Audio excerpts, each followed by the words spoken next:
Genesis 3:12-15.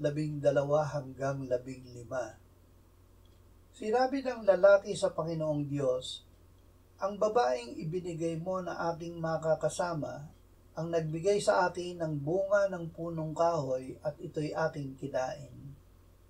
Sinabi ng Panginoong Diyos sa babae, "Ano itong iyong ginawa?"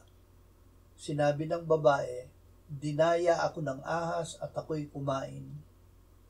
Sinabi ng Panginoong Diyos sa ahas, "Sapagkat ginawa mo ito ay isinumpa ka ng higit sa lahat ng mga hayop at ng higit sa bawat mailap na hayop sa parang.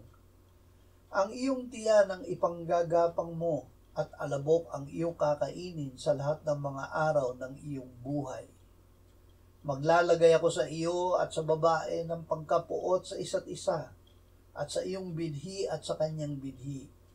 Ito ang dudurog ng iyong ulo at ikaw ang dudurog ng kanyang sakong." Ang binhi ng babae. Ang binhi ng babae ay ang Panginoong Hesus. Siya ang anak ng Diyos na isinugo ng Ama. Siya ang inialay ng Ama na kabayaran para sa kasalanan ng sanlibutan. Dinurog niya ang ulo ng ahas, si Satanas, nang siya ay mamatay sa krus. Siya ay inilibing at makaraan ng 3 araw ay binuhay siya ng Ama mula sa mga patay.